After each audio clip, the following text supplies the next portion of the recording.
예, 오늘 일기 읽어드리겠습니다. 1937년 1월 12일 오늘 아담 실베르크 의사 선생님이 회진을 하면서 나를 보러 왔을 때 그는 내 모습을 보고 무척 걱정했다. 더욱 심한 고통으로 인해 자연히 체온도 상당히 올라가 있었다. 내 체온이 정상적으로 내려갈 때까지 영성체를 하러 가서는 안 된다고 그는 결정했다. 내 마음은 아픔으로 찢기는 것 같았지만 나는 예라고 대답했다. 그러나 열이 없을 때에는 영성체를 하러 가겠다고 말했다. 의사는 내 말에 동의했다. 의사가 가고 난 다음에 나는 예수님께 말씀드렸다. 예수님, 제가 영성체를 하러 가거나 못 가는 것은 이제 주님께 달렸습니다. 그러고 나서는 계속 이런 생각이 마음에 떠올랐다. 나는 예수님을 모시지 못해 그것도 한 번이 아니라 내 체온이 내려갈 때까지 여러 날 동안 아니야, 그런 일은 있을 수 없어. 그렇지만 이 문제는 더 생각하지 않았다. 저녁이 되자 나는 주님께 이렇게 말씀드렸다. 예수님, 만일 저 영성체가 주님을 기쁘게 해드린다면 제가 주님께 겸손하게 청하오니 내일 아침에는 열이 하나도 오르지 않게 해주십시오. 아침에 나는 열을 재면서 혼자 생각했다. 만일에 1도라도 높으면 일어나지 않겠다. 그것은 숙명에 어긋나는 것이기 때문이다. 그러나 내가 체온계를 보았을 때 조금 더 열이 오르지 않았었다. 나는 즉시 벌떡 일어나서 영성체를 하러 갔다. 의사가 왔을 때 나는 열이 조금도 오르지 않아서 영성체를 했다고 말했더니 그는 놀랐다. 그리고 나는 영성체하러 가는 길을 어렵게 만들지 말아달라고 그에게 간청했다. 그래, 영성체를 못하면 치료에도 지장이 될 것이라고 말했다. 그러자 의사는 말했다. 양심의 평화를 위해서 그리고 동시에 수녀님께 어려움을 주지 않기 위해서 수녀님, 우리 다음과 같이 약속합시다. 날씨가 좋고 비가 오지 않고 수녀님이 많이 아프지 않으시면 수녀님은 영성체하러 가셔도 됩니다. 그러나 수녀님은 양심적으로 이 문제를 다루어야 합니다. 의사 선생님이 나를 위해서 이렇게 염려해 주니까 나는 아주 행복했다. 보세요, 예수님, 저는 제가 할 몫은 벌써 다 했습니다. 이제 주님의 목만 남았고 저는 아주 안심하고 있습니다. 나는 오늘 안드라시 신부님이 거룩한 미사를 드리는 모습을 보았다. 그 양성체 바로 전에 아기 예수님을 보았는데 양손을 활짝 벌리고 아주 기뻐하시는 모습이었다. 그리고 잠시 후에 아무것도 더 볼 수 없었다. 나는 내 방에 있었고 감사의 기도를 계속하고 있었다. 그러다가 나중에 문득 이런 생각이 들었다. 왜 아기 예수님이 그렇게 기뻐하셨을까? 내가 그분을 배울 때는 언제나 그렇게까지 기뻐하지는 않으셨는데, 그러자 나는 내 안에서 이런 말씀을 들었다. 내가 그의 마음속에서는 아주 편안하기 때문이다. 나는 이 말씀을 듣고 전혀 놀라지 않았다. 그 신부님 예수님을 무척 사랑하는 것을 알고 있었기 때문이다. 죽어가는 이들과 나의 결합은 아직도 저처럼 아주 긴밀한 것이다. 나의 비천한 기도로 죽어가는 이들을 도울 수 있다면 이토록 허락하신 주님의 자비는 참으로 우리의 예력을 초월하는 것이다. 나는 언제나 할 수 있는 한 온 힘을 다해 죽어가는 이들의 곁에 있도록 노력한다. 하나님은 선하시고 우리가 상상할 수 없는 분이시니까 그분께 의탁해야 한다. 그분의 자비는 우리의 예력을 초월한다. 1937년 1월 14일 오늘 예수님께서 내 방에 들어오셨다. 그분은 빛나는 옷에 황금빛 허리띠를 두고 계셨고 그분의 모습은 커다란 위엄으로 찬란하게 빛나고 있었다. 그분은 말씀하셨다. 내 딸아, 왜 너는 두려움에 굴복하려고 하느냐? 나는 대답했다. 오 주님, 주님은 그 이유를 아십니다. 그분은 말씀하셨다. 왜 이 일이 제게 겁을 줍니다. 주님은 제가 이 일을 수행할 능력이 없다는 것을 아십니다. 그리고 그분은 말씀하셨다. 왜? 주님은 제가 건강이 좋지 않다는 것을 아십니다. 그리고 저는 교육도 받지 못했습니다. 제게는 돈도 없습니다. 저는 비천한 그 자체입니다. 저는 사람들과의 접촉도 두려워합니다. 예수님, 저는 주님만을 원합니다. 주님은 제게 이 일을 면제해 주실 수 있으십니다. 그러자 주님께서 내게 말씀하셨다. 내 딸아, 네가 말한 것들은 다 사실이다. 너는 참으로 보잘것없다. 그리고 나는 바로 아무것도 아니고 비천한 자체의 너를 통해서 이 자비 사업을 하는 것을 기쁘게 생각한다. 두려워하지 마라. 내가 너를 혼자 보내두지 않겠다. 이 일에 대해서는 무엇이고 네가 할 수 있는 것을 하여라. 너에게 부족한 것은 무엇이든 내가 채워주겠다. 너는 네가 할 수 있는 것이 무엇인지 알고 있으니 그것을 하도록 해라. 주님께서는 무척 다정하신 눈길로 내 존재의 깊은 곳을 들여다보셨다. 나는 그분의 시선에 깊어서 죽을 것만 같았다. 주님은 살아계셨고 행동을 위한 힘과 기쁨과 능력이 내 영혼 안에 용솟음치고 있었다. 나는 주님께서 나를 이 일에서 도와주지 않으시고 당신이 한번 말씀하신 것을 하나도 바꾸지 않으셨다는 사실에 대해서 적잖이 놀랐다. 이런 모든 기쁨에도 불구하고 언제나 슬픔의 그림자는 함께 존재한다. 나는 사랑과 슬픔은 언제나 함께한다는 것을 본다. 나는 이런 확신을 드물게 체험한다. 그는 이런 체험 속에서 더욱 심오한 방법으로 주님과 친밀함을 나눌 수 있다. 내 감각들은 잠이 들고 비록 볼 수 없는 방법을 통해서지만 모든 것들이 직접 내 눈으로 보는 것보다도 더 사실적이고 더 분명하게 보인다. 그리고 나의 이성은 하나님의 본질에 대해서 계시된 진리들에 대해서 그리고 나 자신의 비천함에 대해서 몇 해를 두고 오래오래 생각하고 묵상한 것보다도 더 많은 것을 한순간에 알게 된다. 아무것도 나와 주님과 일치를 방해하지 못한다. 남들과의 대화도 나 임무 수행도 이 일치를 방해하지는 못한다. 내가 아주 중요한 일을 처리할 때에도 이것이 나를 방해하지는 못한다. 나의 영은 하나님과 함께 있다. 나의 내적 존재는 완전히 하나님으로 채워져 있다. 그래서 나는 하나님을 나 자신 밖에서 찾지 않는다. 주님이신 그분은 마치 햇살이 맑은 유리를 관통하는 것처럼 내 영혼을 꿰뚫으신다. 내가 내 어머니 뱃속에 있을 때조차도 내가 지금 하나님과 일치한 것만큼 내 어머니와 일치하지는 못했었다. 어머니의 뱃속에는 의식이 없었다. 그러나 지금 여기에는 일치에 대한 자각이 있고 일치가 완성된 현실이 있다. 나의 환시들은 순수하고 하기에 내적인 것이다. 내가 이 환시들을 더 잘 이해할수록 그것들을 말로 표현하기는 더 어려워진다. 오, 영의 세계는 얼마나 아름다운가. 영의 세계는 지극히 진실한 것이어서 여기에 비하면 외적인 세계는 단지 허무한 환상이며 아무런 힘도 없는 것이다. 예수님, 제가 이 험난한 환경을 잘 통과할 수 있도록 제게 힘과 지혜를 주십시오.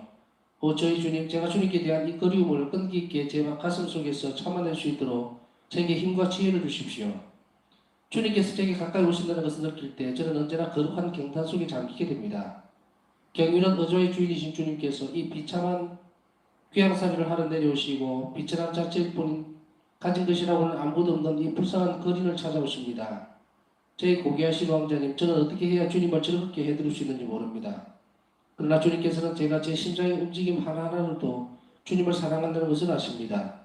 저는 주님께서 자신을 낮추시는 것을 봅니다. 그럼에도 불구하고 제 눈에는 주님의 의미하심이 줄어들지 않습니다. 저는 주님께서 정배로서 저를 사랑하시는 것을 압니다. 저는 그것으로 만족합니다. 주님은 창조주이시고 저는 주님은 피조물이기 때문에 주님과 저 사이를 깊은 객옥이 가려놓고 있지만 그래도 사랑이 우리 일치를 설명해주고 있습니다. 사랑이 없이는 아무것도 이해하지 못합니다. 오직 사랑만이 주님께서 저를 찾아주시는 이 상상을 초월하는 깊은 친밀함을 이해할 수 있게 해줍니다. 오 예수님, 주님의 위대하심은 제게 겁을 줍니다. 만약 주님께서 저를 안심시켜 주시지 않았더라면 저는 계속 놀라움과 두려움 속에 갇혀 있었을 것입니다. 주님은 제게 오시기 전에 언제나 주님과 친밀할 수 있도록 저를 준비시켜 주십니다. 1937년 1월 15일 하나님의 뜻을 사랑하는 마음속에는 슬픔이 뿌리를 내리지 못한다. 하나님을 그리워하는 내 마음은 귀양살이의 모든 비참함을 맛본다. 나는 발에 상처가 생기는데도 불구하고 내 아버지의 나라를 향해서 용감하게 계속 앞으로 나아가고 있다. 길어가면서 나는 하나님의 뜻을 양식으로 먹는다. 그것이 나의 음식이다. 하늘에 계신 아버지의 나라에서 행복하게 사는 분들이여 저를 도와주시어 당신들의 너희 동생인 제가 길을 잃지 않게 해주십시오. 사막이 무섭기는 하지만 저는 태양에다 저의 시선을 고정시키고 머리를 높이 쳐들고 걸어가렵니다. 저희 태양은 자비로우신 예수님의 성심입니다. 네, 오늘은 여기까지 읽겠습니다. 예, 오늘 성시간 준비하다가 유튜브 방송을 이렇게 딱 켜려고 하다 보니까 뉴스가 하나 더 있던데 깜짝 놀랐습니다. 어제죠. 지금 오늘이죠. 아직 자정이 안 됐으니까 오늘 전 서울대교구장이셨던 정지석 추기경께서 선정하셨다는 뉴스가 뜨더라고요. 그래서 놀라서 찾아봤더니 오늘 뭐 10시 몇 분인가 선정을 하셨습니다. 성시간 하시면서 우리나라의 큰 어른을 위해서 정말 하나님께 자비 심판을 받을 수 있도록 이 성시간 중에 기도들 화살 기도라도 아니면 자비 기도라도 좀 바쳐주시도록 또 성시간 아니더라도 한 번쯤 기억을 해주셨으면 좋겠습니다. 수없이 많은 사람들이 세상에 태어나고 죽고 사라지고 이러지만 문득문득 인간의 생명이 사라졌다라고 하는 순간에 우리는 어떤 관점에서 보느냐에 따라 달라집니다. 사라졌다는 것이 맞는 것인지 아니면은 존재한다는 것이 맞는 것인지. 근데 우리 그리스도교에서는 사라진다는 말이 없죠. 하나님께 돌아가셨다. 그래서 옛날 말을 보면 돌아가셨다라는 표현을 쓰죠. 좀 더 정중한 표현입니다. 죽었다, 뭐 했다 이런 표현은 돌아가셨다. 돌아갔다는 말은 어디로 갔다는 이야기죠. 옛날 선조들도 어디로 돌아가는지 모르지만 하여튼 하늘이라는 걸로 알고 있었다고 우리는 알고 있습니다. 그것이 이제 천주교가 가톨릭교회가 한국교회에 들어오면서 그 하늘이 바로 우리가 이야기하고 있는 하느님이심을 우리가 알게 됐고 우리 선조들을 통해서 지금 우리까지 오게 되었죠. 그렇기 때문에 우리는 영원히 하느님 안에서 살아있으리라고 하는 희망을 우리가 가진다면 이 땅에서의 삶이 뭐 허무하다, 뭐 뒤를 돌아보니까 정말 내 삶은 없었다. 다 쓸데없는 거예요. 그것은 하느님을 믿지 않는 사람이라는 표현보다는요. 그 사람 안에는 부활신앙이 없어요. 부활신앙이 없어요. 우리가 뒤를 돌아다 보면서 아이고 내가 참 이렇게 살았었나. 부족함에 대한 것은 있을 수 있습니다. 부족함은. 그런데 문득 돌아다보면서 많은 이야기들을 하죠. 아니 나는 누구의 엄마로서 누구로서 살다 보니까 내 인생은 없었다? 천만에. 그 인생을 살아가도록 하나님 만들어 놨는데 본인만 모른다 뿐이죠. 그 삶의 성실함들, 그 시기에 또 그 상황에 맞도록 하나님은 그 삶을 살아가도록 우리에게 허락해 준 건데 그걸 나는 쓸데없는 것으로 만들어 버리는 거죠. 그래서 뭐 이제는 내 인생을 한번 찾아보겠다 해서 내 이름 찾으러 다니고 누가 내 이름 불러주면 좋겠고 참 쓸데없는 짓 엄청 많이 합니다. 제가 여기에서 일축시켜버리는 이유가 있죠. 쓸데없는 일이다 이랬을 때 그 너무 심한 표현 아닙니까? 할 수 있겠지만 심한 표현 아닙니다. 당연한 표현이에요. 누구누구의 엄마, 누구누구의 아내, 누구누구의 남편으로 산다는 것은 하나님이 그 삶을 그대로 허락해 준 거죠. 내가 누가지고 내가 없어지고 하는 그런 건 없어요. 그 안에서 하나님과 함께 있었다면 우리는 그런 소리 할 자격이 없습니다. 무엇을 통해서 더 잘 살 수 있으리라고 보장을 할 수 있겠어요. 단지 우리가 나이가 들어가면서 또 하나님 앞에 설 때일수록 더 후회가 되어야 되는 것은 하나님께 성실하지 못했다는 것. 그 시기에도 더 하나님을 사랑할 수 있었음에도 불구하고 그렇게 하지 못했다는 것이 후회스러워야지 뭐 내 삶이다 네 삶이다 이래 살았다 저래 살았다 하는 말은 전혀 쓸데없고 도움이 되지 않는 이야기입니다.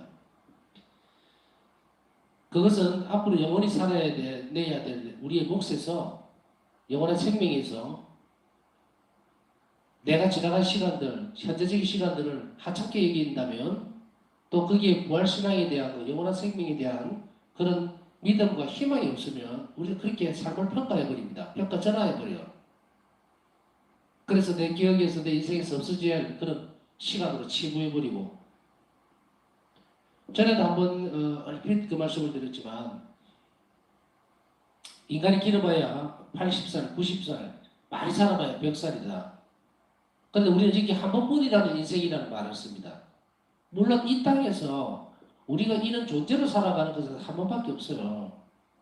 그렇기 때문에 여러 가지 선택의 기회가 있는 듯이 보이지만 이 땅에서 삶은 사랑하는 것이고 그 사랑은 영원한 것으로 가기 위한 과정이에요. 그렇기 때문에 우리가 존재의 문제에 있어서 사람으로 태어난 것은 하나님께서 당신 자신의 영원한 생명으로 우리를 불러들이기 위해서 우리를 창조하셨던 거라는 걸 잊지 말아야 됩니다. 그렇다면 지금 현재 우리가 살아가는 이 삶이라는 것은 어떤 삶입니까? 나 청춘 진짜 다 보냈다. 내 시간 아깝다. 한 살이라도 젊을 때 놀러 다녀야지. 평생을 90평생을 잡읍시다. 요즘은 뭐 많이 늘어났으니까 수명이 90평생을 예수님 안에서 꾸준하게 정말로 우리 표현으로 하면 놀까 안 놀고 즐길까 안 즐기고 그래도 많은 시간들을 그곳에서 하나님과 함께 지낼 수 있었다면 그래서 그것 때문에 후회가 돼서 정말 주일날 정말 요새같이 주일날 와도 그만 안 와도 그만 이런 표현을 쓰면 좀 죄송합니다만은 그런 식으로 해버리니까 놀러 다니고 어디 가고 골프 치러 가고 그런 사람은 없지 그죠? 여하튼 뭐 산으로 놀러 가까마다 그렇게 함으로 인해서 그 시간들을 아파하지를 못하면 내가 주일날 그곳에 성당을 가지 못하니까 그 시간을 정말 영성치 하지 못하는 그 순간들이 있을 수 있죠. 이거는 이제 몸이 아플 때도 있고 또 요즘은 30%를 뭐 20%를 이렇게 자꾸 제한을 하니까 눈치 보면서 아이고 참 좋은 마음으로 내가 안 가면 다른 사람들에게 양보하는 식으로 하겠다? 뭐 이것도 다 좋습니다만은 그렇다고 해서 면제되지는 것은 아무것도 없습니다. 우리 영적 선익을 생각한다면 정말 10배, 100배, 1000배 주일 미사 가지 못했던 그 시간을 주일을 거룩하게 지내도록 노력하지 않으면 우리 결국 패배자가 될 거다. 이 상황이나 이 시간이 끝까지 가지는 않습니다. 모든 것은 굴곡이 있거든요. 올라갔다 내려갔다 올라갔다 내려갔다가 있어요. 그래서 신앙생활에 있어서는요.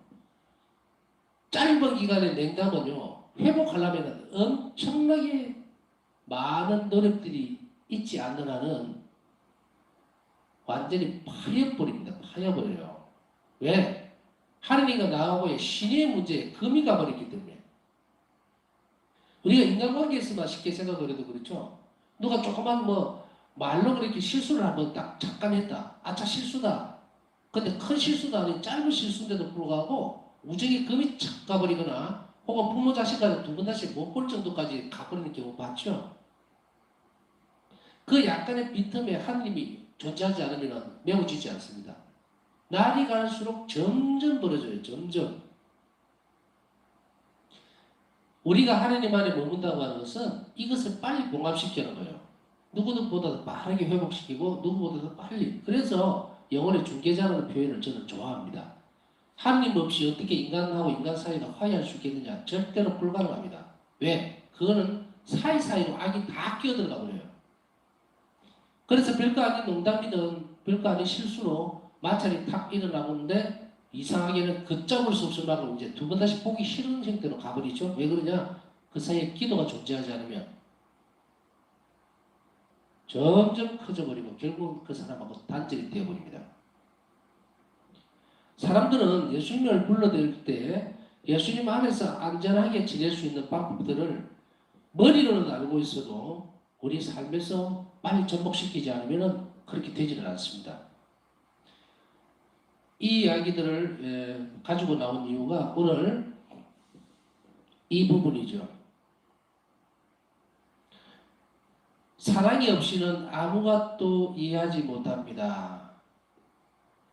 이 마지막 대목에서 이 부분이 있는데 사랑이 없이는 아무것도 이해하지 못합니다. 오직 사랑입니다. 사랑 때문에 모든 일들이 진행되어 가야 되는 것이 우리의 삶이에요. 그렇기 때문에 이 사랑을 중심적으로 살기 위해서는 끊임없이 우리가 무엇을 해야 합니까? 이 삶에 대해서 우리가 살아가는 이 하루하루 시간에 대해서 너무도 귀하고 또 소중하게 주님의 시간하고 연결을 짓지 않으면 우리는 아주 피폐해져 버린다는 이야기예요. 그러니까 주님의 사를 가게 되면 또 안 가게 되면 솔직히 얘기해서 지금 우리가 팬데믹 상황을 지내면서 아예 못 갈 때도 있잖아요. 아예 그 영성제도 못하고 성당에도 못 오고 할 때 그때 우리 태도를 한번 돌아보십시다. 정말 가슴이 찢어질 듯이 아프고 영성체를 못해서 숨이 턱턱 막히고 죽을 것 같고 그런 상황이 온 적이 있습니까? 이거는 뭐 잘못 따지는 거 아니에요. 한번 점검해 보자고요. 그냥 가슴이 허하니 오늘 주일인데 못 가니까 좀 그렇다. 그 정도입니까? 아니면은 내가 주일 미사 참석 못하니까 뭐 방송 찾아가지고 미사하는 거라도 좀 보면서 위안을 좀 삼아야 되겠다. 그 정도입니까? 아니면은 정말 성당을 못 가니까 내가 정말 이 하루 주일 하루 종일 이 시간을 오늘은 텔레비도 좀 끊고 안 보고 또 다른 이웃들 만나서 수다도 안 떨고 정말 성경이라도 좀 읽고 하는 말씀도 묵상하고 기도로서 그렇게 좀 더 많은 시간을 하나님께 드리려고 그렇게 살았습니까? 우리 영혼의 이런 흐름들을 잘 찾지 못하면요 우리가 어느 만큼 허약한지, 어느 만큼 또 주님 앞에 서 있을 수 있는지를 잘 모르게 됩니다. 그래서 이것을 잘 알게 되면 어떻게 됩니까? 아, 내가 그렇게 살았으니까, 내가 그런 형태니까 나는 안 돼. 쓸모가 없어. 그게 아니에요. 제가 쭉 말씀드리던 내용들을 자주자주 점검을 해버리면 우리 영혼이 어떻게 되어 있느냐면 아주 무르게 됩니다. 아주 굳어버리지 않고 아주 무르게 돼요. 그러니까 자주 점검하면서 내 상태에 대해서 잘 알아들어야 됩니다. 밀가루가 햇빛에 있으면 어떻게 돼요? 딱딱하게 굳어서 다 갈라져 버리고 이제 더 이상 쓸모가 없이 되죠.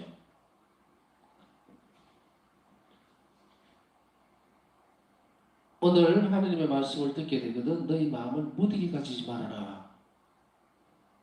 우리 하루하루 삶이 이렇게 되지 않으면 이것이 어디로 연결이 되어지느냐면 그리움이라는 단어로 연결이 되어집니다. 그리움.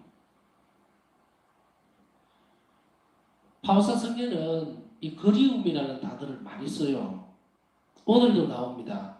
저희 주님, 제가 주님께 대한 이 그리움을 끈기 있게 제 가슴 속에서 참아낼 수 있도록 제게 힘과 지혜를 주십시오. 하나님께 대한 사랑은 막연함이 아닙니다. 그리움이에요. 그래서 이 땅에서 삶을 정말로 그렇게 귀중하게 생각하지 않고 하시한다는 건 아닙니다. 무시한다는 것도 아니고 가치의 문제에 있어서 적고 영원한 생명이 있는 하느님께로 가는 하늘나라 천국이라고 불리는 그곳으로 가는 그리움들 그리고 예수님을 뵙고 싶은 그 그리움이 우리 안에 생겨나지 않으면 우리는 빈말로만 예수님 사랑합니다. 사랑합니다. 빈말을 외우지 마셔야 돼요. 정말로 주님이 그립습니다. 저는 천국에 가고 싶습니다. 주님 곁에 가고 싶습니다. 했을 때는 이 온 영혼이 주님께 향한 그리움으로 바글바글 거려야 돼요. 그래야만 이 땅에서 내가 정말로 괴로운 일들, 고통스러운 일이 아무것도 아닌 듯이 보이는 거예요. 그래서 전에 말씀드렸듯이 뭐 끌어버린다, 놓는다, 치운다 그 개념 제가 싫어한다 그랬죠. 예수님께 대한 사랑에 대한 그리움이 이 안에서 극심으로 하게 커지면요. 지금 당장 오늘 조금 전까지 그렇게도 힘들고 고통스럽던 것이 아무것도 아닌 것이 보여요. 이게 뭡니까? 희망인 거예요. 사랑으로 성화된 것.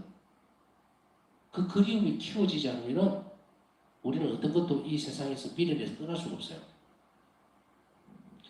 순교자들 이 그리움 때문에 모든 것들을 다 내놓게 됩니다. 은총이죠. 근데 이것을 어떻게 양성해가고 육성해 갈 것인가? 그건 영혼이 살찌고 영혼이 튼튼해지면 됩니다. 그래서 오늘 이 한 부분을 우리는 어떻게 그리움을 키워갈 것인가? 사랑과 고통은 같이 병행한다 그랬죠. 슬픔, 바울사 성경은 그러나 또 오늘 일기에서는 뭐라고 말씀하고 있냐면 사랑과 슬픔이 공존한다. 그렇습니다. 하나님을 사랑하기 때문에 슬픈 거예요. 우울한 게 아닙니다. 슬퍼요. 주님을 지금 만나고 살지 못하는 그 그리움이 커지면 슬퍼지는 거예요. 이 공존성의 문제에 있어서 두 개가 함께 있지만 사랑이 없이는 이 부분들도 이해할 수가 없습니다. 그래서 오늘 바울사 성경은 이 두 가지 부분들을 연결지으면서 우리에게 있어서 어떤 것을 알려주고 계시는가. 이것을 키우고 그리고 그곳에 희망을 두라. 그럼 우울할 일이 없습니다. 우울할 일이 없어요. 내 안에 예수님께 대한 그림이 커지게 되면 내 삶에 있어서 자리를 떠나기 때문에 우울할 틈이 없어요. 우리가 계절적으로 보면 가을이 오면은 봄이나 가을 되면 이게 햇빛 일조량이 줄어들기 때문에 우리가 좀 뭐랄까 감정이 기복이 막 심해지는다고 이야기를 하죠. 그렇지만 우리 안에서 하느님 안에서 희망을 찾아내는 법을 자꾸 연습하고 배우면 현세적인 상황들은 아무것도 아닌 듯이 느껴집니다. 그러니까 첫째는 이 연습을 해야 될 것이고요. 그래서 오늘 기도 제안을 하나 주고 싶습니다. 하늘에 계신 아버지의 나라에서 행복하게 사는 분들이여 저를 도와주시어 당신들의 너희 동생이 제가 길을 잃지 않게 해주십시오. 하느님을 그리워하는 내 마음은 귀양살의 모든 비참함을 맛본다. 그렇죠?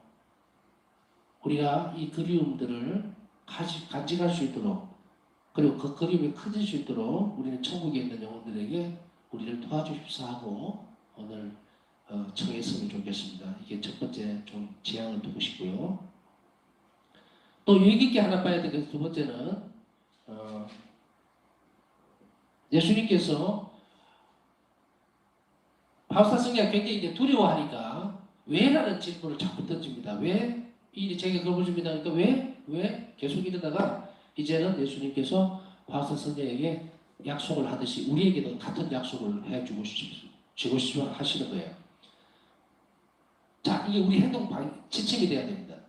첫째는 내가 너를 두려워하지 마라. 내가 너를 혼자 보내주지 않겠다라고 하는 것이 우리에게 강한 믿음을 갖고 있어야 됩니다. 어떤 일을 하든 어떤 상황에 부딪히든 예수님께 나와 함께 계시는데 내가 뭘 두려워하겠느냐. 그렇지만 이 말만 막 얘기한다고 해서 마음이 가라앉지는 않습니다. 입으로는 그래 예수님 혼자 나를 혼자 두지 않으려고 하는데 나와 함께 계시는데 내가 뭐 그렇게 두려워하겠냐 하면서도 안으로는 쫄아들어서 또 머리로는 걱정이 훅 들어오고 여기서는 믿으려고 그러고 막 충돌이 아주 강하게 일어나죠. 그러니까 바울사 성경도 두렵다고 얘기를 할 수 없어요. 내만 유독 쫄보라서 잘못돼서 그런 거 아닙니다. 바울사 성경도 두려워하시는 거예요.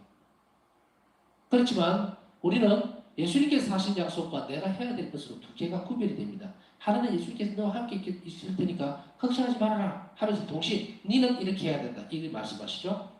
자, 첫째, 네가 할 수 있는 것을 해라. 두 번째, 너에게 부족한 것은 무엇이든 내가 채워주겠다. 청해라 이 말이에요. 세 번째는 너는 네가 할 수 있는 것이 무엇인지 알고 있으니 그걸 하도록 해라.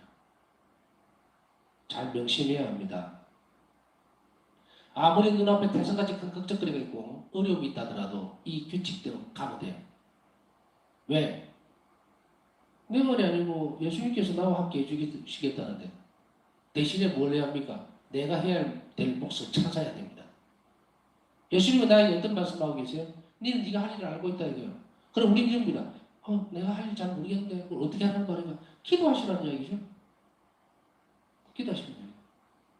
주님 제가 이 상황에서 주님께서 저와 함께 하면서 이 어려움을, 역경을, 고통스러움을 헤쳐나갈 수 있도록 축복해 주신다는 것을 압니다. 근데 내가 뭘 해야 될지를 잘 모를 때 은총을 청하고 성령께 기도하라. 그러면 내가 무엇을 하게 될지를 알게 될 거다. 예수님은 우리의 곁에 머무시면서 그냥 가만히 관망만 하고 계시는 분이 아니고 우리를 도와주시고 우리가 움직이도록 하시는 거예요. 그렇기 때문에 이 오늘 말씀에 드린 이 부분 네가 부족한 것을 채워주겠다. 그러니까 청하라는 얘기죠. 근데 여기 청하라는 것은 뭡니까? 내가 해야 될 일이 무엇인지를 청하라는 것이지 뭐 돈 주세요, 떡 주세요 그런 이야기 하는 이야기 아닙니다. 그건 부족함 아니에요.